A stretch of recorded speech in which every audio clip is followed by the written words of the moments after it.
여기 역사를 마치도록 하겠습니다. 예수님의 성탄 축하드립니다. 이렇게 얘기했습니다. 예수님의 성탄을 축하드립니다. 김영인 변호사님, 저희 찬양이라고 해야 되나요? 네, 몸 찬양이라고 해야 되나요? 그거 몰입하다가 설교를 다 잊어먹었습니다.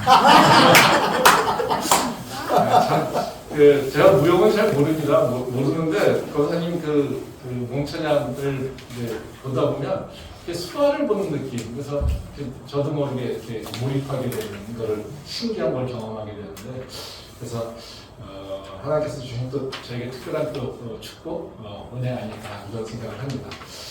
오늘 2023년도 크리스마스에 캠퍼스의 모든 성도님들에게 그 하나님의 사랑과 또 기쁨이 가득하길 소망합니다. 크리스마스가 저희 기독교인들에게만 축제가 아니라 이제 세상 모든 사람의 축제가 됐죠. 사실 크리스마스라고 더 분주한 건 아마 교회보다 세상 사람들이 더 분주한 시간을 보내지 않을까 생각이 됩니다. 크리스마스가 세상 사람들이 축제를 느낀다고 해서 우리가 나쁜 것은 아니겠죠. 좋은 부분입니다. 그래서 많은 사람들이 예수라고 하는 이름을 들어보고 아기 예수 탄생했다는 얘기를 들어보는 거니까 그게 나쁘진 않은 것 같습니다. 근데 또 다른 한편에서는 문제는 세상의 모든 것을 다 세상의 느낌으로 이해를 하고 또 세상이 즐기잖아요. 근데 그러다 보니까 세상에서는 자기들한테 유익되는 것, 자기가 좋아하는 것들만 선택해서 축제를 만든다는 거죠. 그래서 우리가 세상과 함께 이 크리스천어티 또는 성경의 좋은 의미 또는 하나님께서 주신 은혜를 누릴 때 우리가 경계해야 되는 부분은 뭐냐면요. 하나님께서 우리한테 주신 원래 그 본질을 잃어버릴 수 있다는 거죠. 그러니까 크리스마스 세상 사람들도 즐기고 있고요. 우리도 즐기고 또 우리도 기념합니다. 근데 그 사람들이 기념하고 있는 방법과 우리가 기념하는 것, 또 그 사람들이 기념하는 이유와 우리가 기념하는 이유가 좀 다를 수 있다는 거죠. 그래서 우리가 세상에서 크리스마스가 없어져야 되는 또는 그들이 배척해야 되는 건 아니지만 그들이 즐기게끔 또 그걸 통해서 예수를 다시 기억하게 하는 건 듣게 하는 거 좋은 거지만 우리가 거기에 휘말려서 우리가 똑같은 모양으로 크리스마스를 즐겨서는 안 된다는 거죠. 그러니까 우리는 기독교인들은 항상 크리스마스 때 다시 한번 세상적인 방법이 아니라 하나님께서 우리에게 왜 크리스마스를 주셨는가, 또 우리가 왜 크리스마스를 기념해야 되는가, 이 본질의 의미를 자꾸 붙잡아가는 게 필요하지 않을까 생각이 됩니다.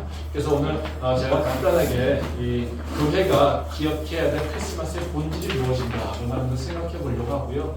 또 그 본질에 맞춰서 우리 삶을 어떻게 좀 같이 부합되는 삶을 살 것인가, 그 기억돼야 될 요소들을 한번 간단하게 좀 생각을 좀 해보도록 하겠습니다. 첫 번째로 이제 우리가 크리스마스의 본질은 뭐냐, 여러 가지가 있을 수 있습니다. 근데 가장 중요한 본질은 뭐냐면요, 생명이라는 겁니다. 그러니까 예수님이 우리에게 오신 이유는요, 다른 것이 아니라 우리에게 생명을 주시기 위해서 오셨습니다. 그래서 크리스마스에서는 가장 중요한 것은 바로 생명이라는 거예요. 그 생명의 가치를 우리가 다시 한번 소중히 생각해 볼 필요가 있다는 것입니다. 오늘 읽은 말씀 한번 읽어보겠는데요. 요한복음 1장 1절부터 4절 말씀입니다. 태초에 말씀이 계시니라. 이 말씀이 하나님과 함께 계셨으니 이 말씀은 곧 하나님이시니라. 그가 태초에 하나님과 함께 계셨고 만물이 그로 말미암아 지은 바 되었으니 지은 것이 하나도 그가 없이는 된 것이 없느니라. 그 안에 생명이 있었으니 이 생명은 사람들의 빛이라. 예, 이제 오늘 읽은 본문 말씀이죠. 이제 이 말씀은 예수님이 누군지 그 본질에 대해서 설명하고 있는 내용입니다. 이 말씀에서 이제 예수님을 설명할 때 표현하는 것들이 좀 말씀이라고 하는 표현을 합니다. 그러니까 헬라어로서 원어는 로고스라고 하는 의미죠. 그래서 우리가 말씀이라고 하는 거, 우리가 이제 성경 공부하면 이거를 그냥 이 말씀에다 예수님이 집어넣어봐, 그럼 그대로 다 돼, 이렇게 얘기를 해서 읽게끔 하는데, 근데 여기서 이 말씀이라고 하는 것은 원어로 하면 로고스라는 겁니다. 이게 로고스라고 하는 그 말 자체가 좀 어렵습니다. 왜냐면 이게 철학적으로도 쓰고요, 신학적으로도 쓰기 때문에 그렇습니다. 그래서 우리가 로고스의 의미를 좀 생각해 보면 이 예수님께서 우리에게 어떻게 오셨는지, 우리가 뭘 해야 되는지 좀 이해할 수 있다는 거죠. 그러니까 로고스라고 하는 단어를 이제 차원으로 이해하려면요, 가장 본질적인 의미가 뭔지, 그리고 철학에도 사용하고 있으니까 철학적 의미가 뭔지, 그리고 우리 교회에서도 사용하고 있으니까 신학적 의미가 뭔지 이걸 좀 구분해서 좀 연결해서 생각해 볼 필요가 있습니다. 이 로고스라고 하는 말은요, 그냥 단순하게 그런 얘기입니다. 말, 이야기, 그리고 또는 선포, 이런 얘기입니다. 그러니까 특별한 의미가 있는 것이 아니고요. 로고스는 그냥 단어입니다. 단어. 네. 그러니까 진술하는 것, 표현하는 것, 이런 것이 바로 그냥 원어적 의미라는 겁니다. 근데 이 원어적 의미가 철학적으로 사용되는데요. 이 철학적 의미는 뭐냐면 그냥 이성 또는 지성 또는 논리, 원리 이런 걸로 한다는 거죠. 왜냐하면 로고스라고 하는 것이 뭐냐면 우리가 만물을 보면서 세상의 지혜를 깨닫잖아요. 그러니까 그 만물이라고 하는 것이 우리한테 주는 메시지가 있다는 거죠. 근데 그 로고스라고 하는 것은 좀 원래 단어 표현이라는 단어잖아요. 그러니까 세상을 쫙 보면서 우리는 거기서 뭔가 세상에 주는 메시지가 돼 있다는 거예요. 근데 그 메시지를 그냥 받아들이는 것과 그 메시지와 메시지 사이 속에서 인과관계를 하거나 또는 논리관계를 우리가 파악할 수 있겠죠. 근데 그건 뭡니까? 이성이라는 거죠. 그래서 신학에서는 뭐냐면요, 세상의 만물의 원리를 잘 관찰하고 그것이 표현하고 있는 것들을 서로 관계성을 이해하는 것, 이것이 바로 로고스로 이해된다는 거예요. 그래서 로고스는 이제 파토스라고 하는 말, 파토스는 감성이거든요. 그러니까 감정적인 얘기를 하는 건데 이 감성과 좀 대비되는 개념을 얘기를 하고 있습니다. 그래서 우리 로고스라고 하면 로직이라는 거예요. 원리, 논리, 이것을 얘기하고 있습니다. 근데 신학에서는 그럼 어떻게 얘기를 하고 있느냐면 그 세상에서는 딱 세상의 그 자연의 만물을 얘기하니까 어떤 이성적인 관계 구조를 이해하잖아요. 거기에는 하나님이 빠져 있잖아요. 근데 신학에서는 어떤 거냐면요, 세상 만물을 보면 우리는 뭘 느낄 수 있습니까? 하나님이 말씀하시는 걸 느낄 수 있죠. 그래서 우리가 로고스라고 하는 것은 의미는 뭐냐면요, 하나님과 나하고의 관계를 이해하는 거예요. 뭘 통해서? 세상의 만물의 이치를 바라보면서. 그래서 우리 크리스찬들은 그래서 뭐 멋진 산이라든가 풍경을 보게 되면 와, 하나님께서 어떻게 이렇게 만드셨지? 이렇게 첫 번째 얘기를 하잖아요. 그렇죠? 그러니까 그 모든 원리를 통해서 그 세상에 운영되는 것을 통해서 하나님이 통치하시는, 하나님이 창조하신 것을 기억하게 되는 거예요. 그래서 세상의 이치 가운데 나이가 하나님과 소통하는 그런 대상으로 그 소통하는 과정, 이것을 로고스라고 표현한다는 거죠. 그래서 여기서도 보게 되면 로고스라고 하는 표현은 어떤 거냐면요, 바로 하나님의 창조의 원리를 통해서 예수님이 이 땅에 오신 것, 이것을 얘기하고 있다는 거예요. 그래서 오늘 말씀의 구조를 보게 되면요, 예수님을 표현하면서 말씀이라고 하는데 이것을 세 단계로 설명하고 있어요. 오늘 말씀이 그 1절 말씀을 보면 말씀을 하나님이라고 표현하고 있죠. 그 태초에 하나님 그 말씀이 있었는데 이것은 하나님이다, 이렇게 얘기를 하고 있다는 겁니다. 그래서 하나님이라는 표현을 하고 있고요. 2절과 3절에서는 뭐라고 하냐면요, 말씀을 창조랑 연결해서 표현하고 있다는 겁니다. 그리고 4절에서는 뭐라고 하냐면요, 말씀 안에 생명이 있다고 얘기하고 있어요. 즉 하나님 창조와 생명으로 연결되는 이런 3단 구조로 되어 있는 것이 바로 요한복음 이 1장의 말씀이라는 것입니다. 그건 무슨 얘기겠습니까? 하나님이 우리에게 이 땅을 창조하시고 다스리고 있잖아요. 그리고 그곳에서 가장 핵심적인 것이 뭐냐면 우리에게 생명이 있다는 겁니다. 그리고 그 생명은 우리에게 빛을 의미하고요. 그 빛은 우리한테 뭘 의미합니까? 어떻게 살아야 될지를 인도하고 알려주는 것이 된다는 거죠. 그래서 이 요한복음에서 얘기 나오는 것이 뭐냐면 예수님이 바로 우리의 창조주시고 예수님께서 우리에게 내려오셔서 생명을 주셨고요. 또 우리가 어떻게 살지를 모르기 때문에 어떻게 살지를 빛으로 우리에게 비춰주시며 인도해 주시는 분이 바로 예수님이라고 하는 거예요. 그래서 이 요한복음 1장 1절부터 5절까지 말씀에는요, 바로 성부와 성자와 성령의 역할이 다 나와 있는 것을 얘기하고 있습니다. 그러니까 예수님께서 우리에게 오시는 바로 이 하나님께서는 원래 뭐예요? 창조하시고 그 땅에서 다스리고 계시잖아요. 근데 예수님께서는 크리스마스에 어때요? 우리에게 내려오셨어요. 왜요? 생명을 주시기 위해서. 그래서 우리한테 그 생명의 소중함을, 그 생명의 가치를 다시 한번 기억하게 하시고, 또 우리가 그것을 따라서 살아갈 수 있도록 바로 그 생명은 바로 빛이라고 얘기를 선포하고 있는 거라고 얘기할 수 있습니다. 근데 우리가 지금 사는 이 세상은 어떻습니까? 크리스마스의 생명이 되게 소중히 여겨집니까? 아니죠. 크리스마스뿐만 아니라 우리가 살고 있는 세상 자체가 지금은 생명을 되게 중요한 가치로 얘기하지만 그것이 정말 중요한 가치는 아니라는 거죠. 생명의 존엄성을 얘기하고 있습니다. 그렇죠? 요새는 뭐 짐승의 존엄성까지도 얘기하고 있잖아요. 근데 사실 우리가 살아가는 모습은 어떻습니까? 전혀 생명은 중요하지 않죠.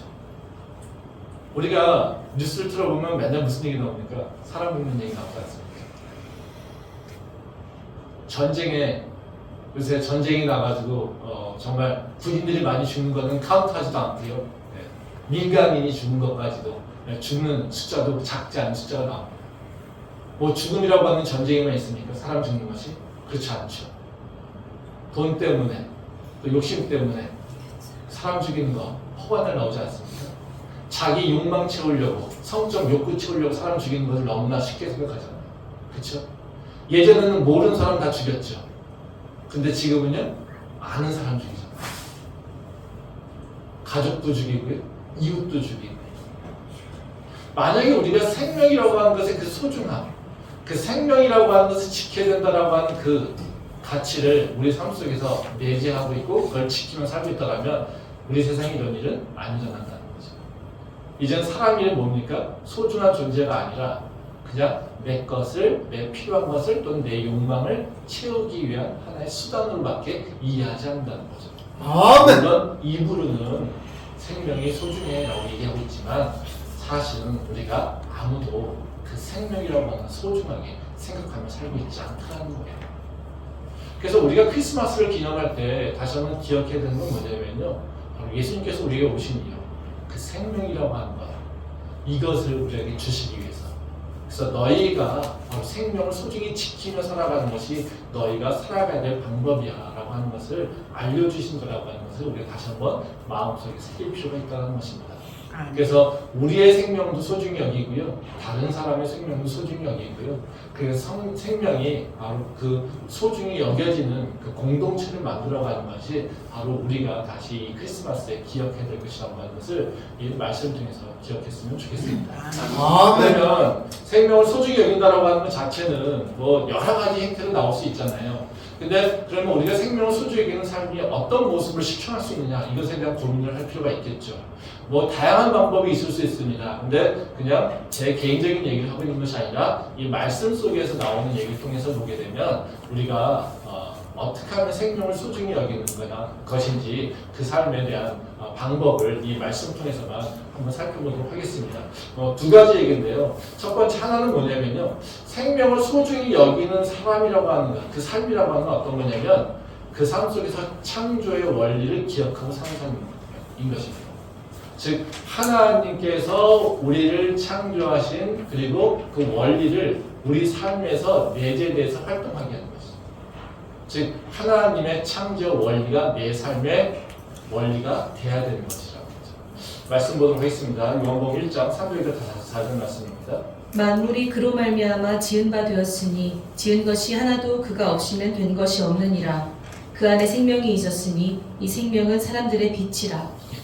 그러니까 앞에서 제가 말씀드린 것이 사도 요한이 바로 예수님을 설명할 때 창조와 생명을 얘기했잖아요. 그리고 그것이 뭘로 연결되면요, 빛으로 연결된다는 거예요.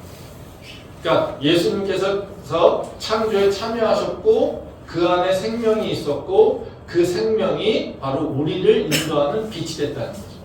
그러면 우리를 인도해 가는가, 즉 우리 안에 생명력이 있어서 이끌어가는 건 뭐겠습니까? 하나님의 창조 안에 있다는 거예요. 그래서 우리는 생명이라고 하는 것을 그냥 얘기하는 것이 아니라 바로 하나님의 창조 속에 그 중요한 결과물로 하나님의 작품을 이해해야 된다는 거예요. 근데 지금은 생명이라고 하는 소중히 여기지 않으니까 어때요? 창조의 원리가 깨져버렸죠. 지금은 창조 원리라고 하는 것을 우리는 기억하지 않아요. 뭐만 생각합니까? 다 내가 하고 싶은 것만 생각해요. 그러니까 창조의 원리라고 하는 것은 하나님의 통치하심을 기억하고 그 통치하는 그 룰을 우리가 순응하겠다라고 하는 생각이에요. 근데 우리는 그것에 순응하지 않는다는 거죠. 이 대표적인 케이스가 뭐냐면 멀리 있지 않습니다. 가장 쉽게는요, 밤낮에 대한 구분이에요. 또 일주일의 주일의 구분이에요. 시간을 구분하는 것이 하나님의 창조의 원리를 내가 따라가는 삶의 그 습성을 갖는 거예요. 요새 한번 생각해 보세요. 젊은 친구들이 많은 경우에 밤낮이 뒤바뀌는 경우가 많죠. 왜 뒤바뀔까요? 하나님께서는요, 우리한테 원하시는 것은 밤에는 잠을 자고 낮에는 일하는 거예요. 그래서 아침 해가 뜨면 어떻게 해요? 일하러 나가는 거고, 저녁에 해가 지게 되면 다시 그 수고한 몸을 이끌고 와서 평안한 것이죠. 그리고 쉼을 이루는 거죠. 그래서 의사들도 계속 얘기하잖아요. 잠을 잘 자야 된다는 거예요. 그리고 잠에서 다시 우리가 재충전된다라고 하는 것을 우리가 듣잖아요. 그래서 낮에는 일을 하고 밤에는 잠을 자는 것을 통해서 우리의 생명력이 유지되고 건강한 것이 유지된다는 거죠. 근데 우리는요, 이것을 지키지 않아요. 이걸 하나도 소중하게 여기지 않아요. 왜 그렇습니까? 내가 해야 될 것, 내가 원하는 것을 하기 위해서. 그 마구 깨는 거죠. 제가 우리 저희 연구실에 오는 학생들한테 항상 제가 강조한 게 이 밤낮입니다. 저는 연구실에서 제 학생들한테 너 항상 얘기하는 게 너는 아침 몇 시에 일어나? 저는 10시, 11시 이렇게 꼭 그러니까 아침 일찍 6시에 일어나는 얘기 아니라 적어도 저는 해가 어느 정도 뜨면 일어나야 돼. 8시, 9시, 10시 정도에는 일어나야 돼. 그리고 밤에는 잠을 자야 돼. 그래서 저는 제 연구실에 애들한테 그렇게 얘기하거든요. 아침에 눈이 뜨면 그냥 해가 뜰 때 눈을 떠야 되고 눈 뜨면 바로 나와야 돼. 학교에 나오라고 합니다. 그리고 저녁 때 되면 집에 가. 여기서 헤매지 말고. 연구실에 오래 있지 마. 제가 그런 얘기 많이 하거든요. 근데 왜 그러냐면요. 우리가 밤낮을 왜 바꿉니까? 우리 욕심 때문에. 우리가 필요한 것, 또는 우리의 이상 내가 원하는 것을 누리고 살려고 한다는 거죠. 근데 대부분 경우에 밤낮이 바뀌었을 때 그 생산성이라든가 효율성이나 그 삶의 질이 좋아질까요? 절대 좋지 않아요. 아니, 교수님들은 아마 대부분 다 경험하셨을 거예요. 저도 밤낮 바뀌어본 적 되게 꽤 있습니다. 특히 논문 쓰고 이럴 때는요, 밤낮 바뀌는 게 부지기수입니다. 제 박사과정 때도요, 그 마지막 논문 쓸 때는요, 거의 밤낮이 바뀐 적이 있었어요. 맨날 집에만 있어가지고 쓰다 보니까요, 그냥 글 쓸 때는 그냥 낮인 거고, 또 피곤해 지치면 밤인 거고, 그게 밖의 시간과 상관없이 나 혼자 그렇게 되는 거죠. 대부분 그러면 대부분 밤에 집중한다고 생각하고요, 밤에 글을 많이 씁니다. 근데 대부분 밤에 쓴 글을 보면 다 좀 이상해요. 그리고 중요한 거는 그게 오래 지속되지 않아요. 건강이 되게 망쳐버리는 케이스가 많다는 거죠. 이렇기 때문에 우리가 하나님께서 우리에게 주신 삶의 방식인 낮과 밤을 구분한다는 것. 그래서 낮과 밤을 구분해서 낮에는 무엇을 해야 되는지 밤에는 무엇을 해야 되는지 우리는 그것을 기억하고 살아야 된다는 거죠. 근데 이것이 깨지면 우리 삶은요, 절대로 좋은 결과를 갖지 못합니다.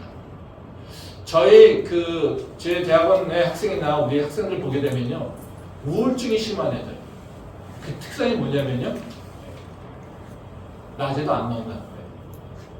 자꾸 어둠으로 들어간다는 거예요. 그러니까 아침이 되면 나와서 다른 사람들과 만나면서 사회적 활동을 하는 게 우리가 건강해지는 방법. 근데 대부분 경우에 우울증에 빠져들어가는 애들이나 자꾸 자기를 죽여가는 애들의 특성은 뭐냐면요, 바로 자기 집에서 안 나온다는 거예요. 동물 같은 곳에서. 근데 걔네들은 밤에는 주로 게임하고 지가 하고 싶은 거 하고 돌아다니고 낮에는 그런다는 거예요. 그런 케이스가 너무 많다. 그래서 하나님의 창조 원리가 내 삶에서 깨져버릴 때요, 나는 그냥 좋은 것 같지만요. 사실 내 삶은 무너져가고. 그건 이런 반문을 할 거예요. 아유, 뭐 어쩔 수 없죠. 내가 원해서 그런 게 아니라요. 밤에 내가 뭔가 해야 되기 때문에 그래요. 먹고 살아야 해서 그래요. 뭐 그때 뭔가 해야 되기 때문에 그래요. 이렇게 반문하는 경우가 있어요. 내 삶의 패턴은 뭐 어쩔 수 없어요. 네, 그렇게 하시는 분들 있을 거예요. 네. 근데 그럴 때 우리가 좀 먼저 생각해 봐야 될 것이요. 우리 삶에서 내가 왜 밤에 일을 하고 내가 왜 낮에 잠을 잘까? 라고 하는 것에 대해서 이유를 좀 생각해 볼 필요가 있습니다. 그러니까 우리의 삶에서 보면요. 우리를 이끌어가는 게 하나는 욕구라고 하는 것이 있고요. 하나는 욕망이라고 하는 것이 있어요. 이 비슷한 얘기죠. 예. 근데 이 욕구와 욕망을 우리는 분별할 필요가 있습니다. 욕구라고 하는 것은 뭐냐면요. 내게 필요한 것을 채워주는 거예요. 욕망은 뭘까요? 내가 바라는 것을 채우는 거예요. 그러면 차이가 뭘까요? 필요성을 채워주는 것과 하나는요. 내가 더 많은 것을 얻기 위해서 얻는 거예요. 근데 내 삶에서 되게 채워지지 않고 만족감이 없다라고 하는 이유는 어떤 거냐면요. 이 욕구와 욕망이 구별되지 않기 때문에 그래요. 우리가 밤에 일을 많이 하거나 하는 것은 대부분 어떤 케이스가 많냐면요. 욕망의 케이스가 더 많아요. 내가 내 마음대로 내 편한 대로 하겠다 하는 경우가 많고요. 더 많이 뭔가를 얻으려고 하는 케이스가 더 많다는 거죠. 근데 우리가 만약에 내가 직장이 없어가지고요, 내가 먹고 살기 위해서는 밤에 일을 해야 돼요. 그럴 때 해야 돼요. 근데 그때 필요가 채워지지 않아서 밤에 일을 할 경우는 저는 하나님한테 기도하라고 합니다. 하나님 내 삶에요, 내가 먹고 사는 문제 때문에 하나님의 창조 원리가 내가 깨져버렸어요. 그래서 내가 건강하게 강건하게 살 수가 없어요. 그러면 저는 하나님께서 분명하게 그 삶에서 저를 빼놓으신다는 거죠. 근데 만약에 그 욕구가 채워지는 것이 아니라 내 욕망이 채워질 경우는 어떻겠습니까? 저는 회개해야 된다고 봐요. 그러니까 내가 욕망을 채우기 위해서 더 많은 것을 얻기 위해서 어때요? 내가 뭔가 누리는 거잖아요. 그리고 그걸 감내하려고 하는 거잖아요. 그러니까 어떻게 해요? 내가 그것을 탐닉하는 것에 대해서 회개해야 된다. 사실 우리가 살고 있는 지금 많은 가치관의 혼선은 뭐냐면요. 욕구와 욕망이 구분이 안 되기 때문에. 그래서 욕구와 욕망은 그 사이에서 하나님의 창조 원리가 깨지기 때문에 그렇습니다. 가장 쉽게 동성애 있지 않습니까? 동성애 왜 발생할까요? 진짜 이 사람들이 욕구가 채워지지 않기 때문일까요? 저는 욕망이라고 봅니다. 그들이 동성애로 가는 건요, 바로 대부분 욕망이라고 하는 것. 이것 때문에 그렇다는 거죠. 근데 그 사람들이 욕망이라는 표현을 쓰지는 않습니다. 자기네들 필요, 욕구라고 얘기를 하고 있죠. 왜요? 그래서 그들은 뭐예요? 나는 원래 그렇게 태어났어. 이렇게 얘기하는 거예요. 그 말 속에 뭘 얘기하고 있는 거냐면요, 나는 내가 원해서가 아니라 내 필요를 채워지기 위해서 이런 모습을 살고 있어. 이렇게 얘기하는 거죠. 근데 한번 생각해 보세요. 그러면 태어날 때부터 이렇겠죠. 근데 많은 동성애자는 어떻습니까? 자기의 생각 또는 나중에 자기가 살다 보니까 그렇게 바뀌었답니다. 왜요? 성적 탐닉을 하다 보면 그렇게 바뀐다는 거죠. 이게 이런 일들이 너무나 많습니다.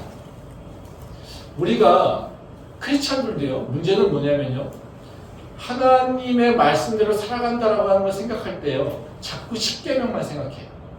하나님의 말씀 율법만 생각해요.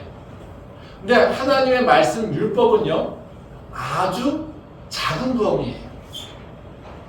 우리한테 주어지는 그 말씀이라고 하는 건요, 하나님께서 우리한테 어떻게 살아야 되는지 가장 기본적인 것만 얘기하고 있어요. 그래서 생각해 보세요. 하나님께서 우리에게 주신 계명, 10계명 10개밖에 안 되잖아요. 10개 우리 삶을 살 수 있어요? 아니. 다 쓸 수 있어요? 아니. 그래서 다 해석하잖아요. 그렇죠? 여기에는요, 우리가 해석되지 않는 것 또는 우리한테 규정하지 않는 것들이 너무나 많습니다. 그럼 그걸 우리가 어떻게 하나님의 말씀에 따라 살 수 있겠어요? 그거 가지고. 우리는 기억도 못 하잖아요. 그쵸? 근데 하나 더 중요한 건 뭐냐면요. 우리가 율법만큼 소중히 여기게 되는 것은 하나님께서 우리를 어떻게 창조하셨고 어떻게 다스리신지 그 창조의 원리를 기억하는 게 중요합니다. 그래서 하나님의 말씀을 잘 지켜지면요. 우리의 하나님께서 창조한 원리가 내 삶에 들어와요. 근데 하나님의 그 말씀이 깨지게 되면요. 결국에는 뭐가요? 내 창조 원리가 깨져버려요. 그리고 그 결과는 대부분 우리가 좋은 걸 기대하지만요. 우리한테 대부분 그렇게 좋은 결과를 가져오지 못합니다. 가장 대표적인 게 주일입니다. 하나님께서 우리한테 말씀하신 거, 선포하신 거 뭡니까? 야, 6일은 일을 해, 하루는 쉬어. 우리가 더 많이 벌기 위해서 6일째, 7일째 쉬지 않고 계속해서 일해 보십시오. 그 결과 어떻습니까? 더 많이 벌 것 같습니까? 그렇지 않습니다. 얼마 안 가? 그 사람은 건강에 문제가 생깁니다. 왜? 하나님께서는 우리한테 가르쳐 주신 것은 뭐냐면요. 6일은 일하고 하루는 쉬어. 그게 너의 건강에 좋은 거야. 근데 우리는 왜 이걸 못 쉬니까? 우리는 해야 될 일이 너무 많아요. 우리는 가져야 될 것이 많아요. 우리는 이루어야 될 것이 많아요. 근데 거기에 이루어야 될 것이라고 하는 것에는 어떻게 해요? 욕구와 욕망이 섞여 있습니다. 대부분 경우요. 욕구를 채워주기 위해서 일하는 경우 많지 않아요. 지금 시대에. 대부분요. 욕망을 채우기 위해서 일하는 경우가 많다는 것이죠. 근데 그 결과는 우리의 건강이 무너지는 것밖에 없다는 거예요.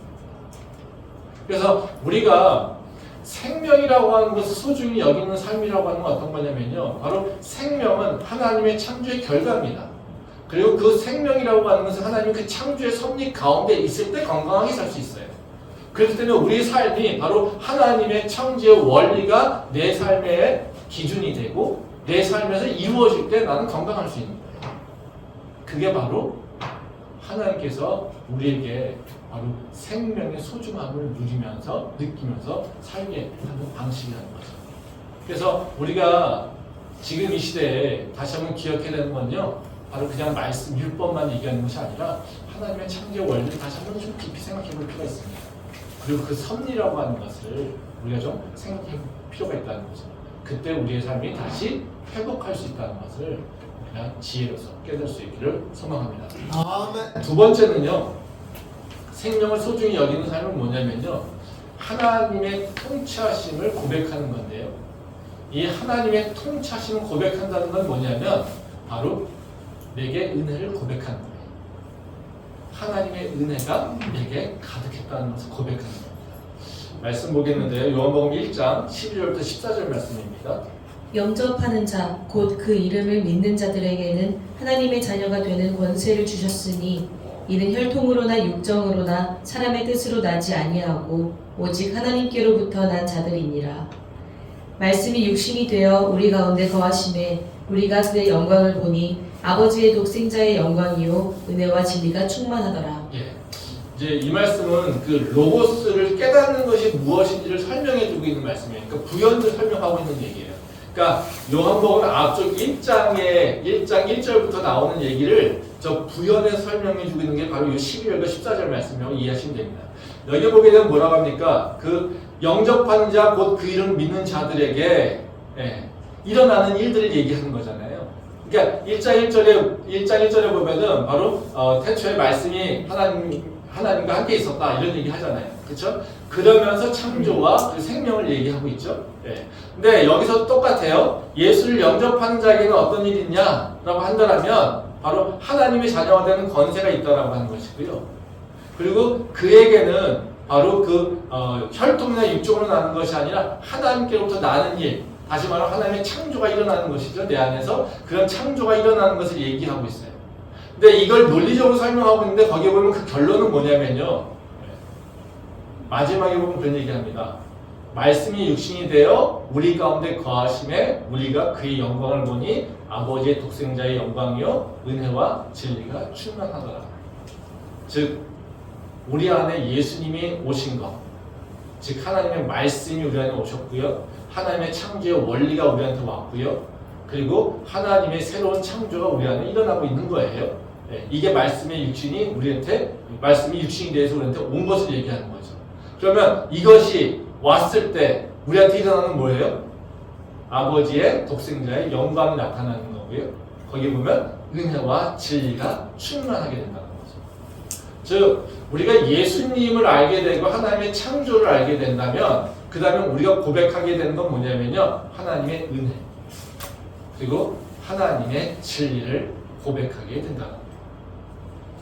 우리가 하나님을 믿는 자와 믿지 않는 자의 그 차이는 뭐냐면요. 은혜를 고백하느냐 아니면 자기의 노력만을 주장하느냐 이겁니다. 그러니까 하나님을 고백하는 자는 어떤 특징이냐면요. 내 힘, 내 뜻대로, 내 계획대로, 내 노력으로 되지 않습니다. 모든 것이 하나님의 은혜입니다라고 고백하는 게 바로 하나님을 인정하는 자예요. 근데 그렇지 않고 하나님을 거부하는 자의 특성은 뭐냐면요. 내가 힘으로, 내 노력으로, 내 능력으로, 내 계획으로 이 모든 것을 이루었습니다. 또 이룰 수 있을 거라고 믿습니다라고 생각하는 게 바로 하나님을 거부하는 자의 특성이라는 거예요. 그래서 우리가 하나님을 믿는다 안 믿는다라고 하는 것은 그냥 내가 입으로 믿어 안 믿어를 얘기하는 것이 아니라요. 내 마음 가운데 바로 하나님의 은혜를 고백하고 있는 거예요. 내가 하나님과 관계가 원만하면요. 내 삶에서 하나님의 은혜라고 하는 것을 고백할 수밖에 없어요. 근데 내가 하나님과 관계가 깨져버리고 있다면요. 내 마음속에 뭐가 들어올까요? 내가 열심히 해서 그렇지, 내가 잘해서 그렇지, 내가 수고해서 그렇지, 내가 노력해서 그렇지, 아마 환경이 그렇게 만들었을 거야. 이런 마음들이 들어오는 겁니다. 그래서 내가 하나님과 관계가 온전해질 때 우리는 항상 어떻게 해요? 하나님의 은혜를 고백하게 된다. 세상 사람들은 바로 크리스마스를 즐기고 있지만 그들이 크리스마스를 제대로 즐기지 못하는 이유는 뭐겠습니까? 내가 주인이 돼서 내 기쁨을 찾는 거잖아요. 우리는요 크리스마스에 하나님의 주시는 그 은혜가 충만해서 하나님이 주신 기쁨을 누리려고 하는 게 우리 크리스찬들의 자세예요. 근데 세상 사람들은요 자기가 주도해서 자기의 기쁨을 찾아가는 거예요. 그게 세상 사람들이 크리스마스를 기념하는 방식이라는 거죠.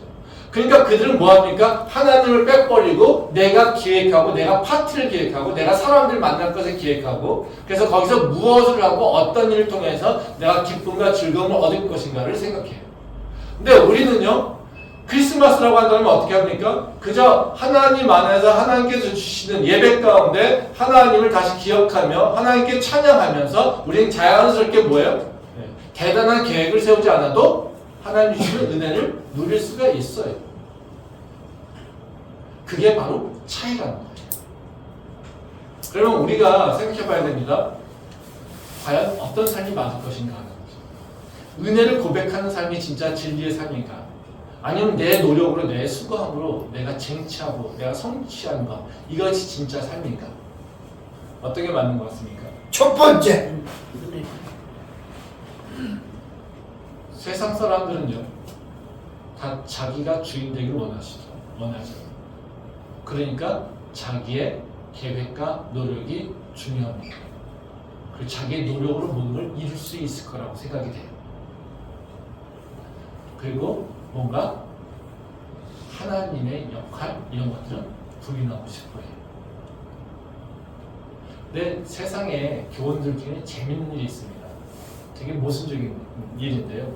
세상에 오랜 그 경험 또 세상의 오랜 그 역사 속에서 우리한테 세상이 가르쳐주는 거 이게 뭐냐면요. 그런 얘기 있죠. 운칠기상. 그렇죠? 운칠기상이라는 게 뭡니까? 너가 뭔가를 할 수 있는 것은 운이 70%고 네 기술은 노력이죠. 네 수고하고 네 능력은 3이야. 7대 3이야. 그러니까 지금 뭐예요? 너가 지금 너의 모습이 된 거, 너가 누리고 있는 건 뭐냐면 운이 7이고 기가 3%야. 이런 얘기죠. 또 우리가 그런 얘기 또 많이 세상에서 그런 얘기 하지 않습니까? 진인사 대천명. 진인사 대천명 무슨 얘기입니까? 네? 너의 최선을 다해. 그러고 나서 너는 뭐? 하늘의 뜻을 기다려. 이겁니다. 이게 성경에 나와 있나요? 아니 성경 안 나와 있어요. 누가 하는 얘기입니까? 세상이 하는 얘기예요. 근데 참 재미있는 얘기죠. 세상 사람들 뭘 가르칩니까? 네가 주인이야. 네가 네 세상을 만들어가는 거야. 네가 네 삶을 만들어가는 거야. 근데 네 삶을 만들어가는 게 바로 네 노력과 네가 수고하고 땀 흘려서 열심히 하면 돼. 이거죠. 근데 막 열심히 수고하고 땀 흘려 갔어요. 그랬더니 뭐라고 하냐면요. 될지 안 될지 모르니까 운치기삼이에요. 근데 사람 얘기 되게 웃긴 얘기 아니에요? 제가 누구한테, 제 학생한테 와서 야, 네가 열심히 노력해야지. 너가 그럼 논문을 좋은 논문을 쓸 수 있어. 맨날 읽고 공부해. 이렇게 쭉 읽어요. 그래서 뭘 써왔어요. 근데 야, 이게 잘 될까 안 될까? 학생이 물어봐요. 야, 이제는 기다려봐야 돼. 운치기삼이거든. 입장 바꿔 생각하면 뭐예요? 저 같았으면 따기 때리고 싶을 것 같아요. 그렇죠? 이게 세상의 방법이에요. 왜요? 세상은요, 우리를 상대방을 착취하고 싶어요. 착취하려면 뭘 해야 됩니까? 노력해야 돼, 수고해야 돼, 땀 흘려야 돼. 이겁니다. 계속해서 몰려? 힘을 써, 힘을 써. 이겁니다. 근데 책임이 없죠. 책임져야 될 시기에. 그럼 뭐 합니까? 하늘의 뜻을 기다려야 돼요. 이겁니다. 노력이 우리의 삶을 결정하나요? 아니, 아니죠. 이건 누가 가르칩니까? 세상이 가르치고 있어요. 언제요? 우리를 착취하려고 할 때는요, 노력이 최고야. 네가 만들어가야지. 네가 해내야지. 뭔가 결과를 맺을 때는요, 우리가 할 수 없어. 하늘의 뜻을 기다려야지. 이겁니다. 하나님은 우리한테 뭐라고 하십니까? 운치의 기산도 얘기하고 있는 것이 아니라요. 너는 내가 다스려야 한다. 너는 뭘 이루려고 열심히 하는 것이 아니라 나하고 함께하고 있으려고 하면 돼. 아멘. 너는 내 안에 있으면 돼. 하나님께서 우리한테 요구하신 건요, 우리한테 우리를 착취하거나 우리를 뭔가 하게끔 자꾸 독려하고 책찍질하고 이렇게 하는 얘기하지 않으세요. 너는 내 은혜로 살아. 이겁니다. 그렇기 때문에 우리가 하나님과의 관계가 원만하게 되면요, 뭘 고백할 수밖에 없습니까? 은혜를 고백할 수밖에 없어요. 하나님의 생명이 내 안에 가득할 때 우리는 자연히 입에서 나오는 것이 하나님의 은혜입니다라고 고백할 수밖에 없어요. 그래서 성경에 보면요, 우리가 다 알잖아요. 사도 바울 얼마나 많은 고통과 시련을 당했습니까? 근데도 사도 바울이 항상 고백하는 건 뭡니까? 나의 나된 것은 다 하나님의 은혜라고 얘기하니까 그렇죠. 아멘. 우리가 세상은 자꾸 우리를 속이려고 합니다.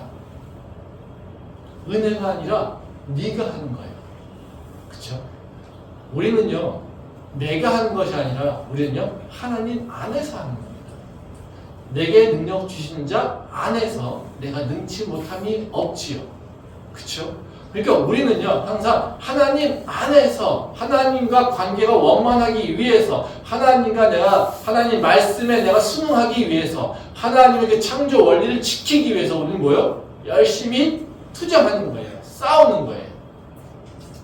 그러다 보면요, 우리는 내가 기대하지 않았던 열매들이 맺어지는 걸 경험하는 거예요. 아멘. 그러니까 우리는요, 하나님의 은혜라고 고백할 수밖에 없는 거예요. 그래서 우리가 하나님의 생명을 기억하고 예수님께서 나에게 새 생명을 주셨다라고 하는 걸 기억할 때 우리가 살아가는 방식이 뭐냐면요, 은혜입니다라고 하는 고백입니다. 그래서 생명과 은혜가 우리는 떨어져 있는 것 같지만요, 사실 은혜는 누가 고백할 수 있습니까? 예수 그리스도의 생명이 내 안에 있을 때 은혜를 고백할 수 있다는 거예요. 그래서 우리가 살면서 은혜를 고백하고 있는가, 내 모습을 자꾸 돌아볼 필요가 있습니다. 그 은혜를 고백하는 그것이 자꾸 약해지거나 또 아니면 그것에 다른 마음이 생기고 있더라면 우리 모습 다시 한번 돌아봐야 돼요. 그리고 다시 하나님 앞에 하나님이 나의 주인 되시며 통치자인 것을 다시 한번 기억하고 고백해야 된다는 것입니다. 아멘. 우리 크리스마스에 하는 것이 아니라 예수님께서 우리에게 오신 그 이유, 우리에게 새 생명을 주시고 그리고 우리에게 빛이 되셔서 우리를 인도하시려고 했던 그 이유를 다시 한번 생각하면서요. 세상에 따라가는 것이 아니라 이제는 예수 그리스도의 그 생명을 따라가는 그 빛을 따라가는 우리 모두 될 수 있기를 소망합니다. 아멘. 기도하겠습니다.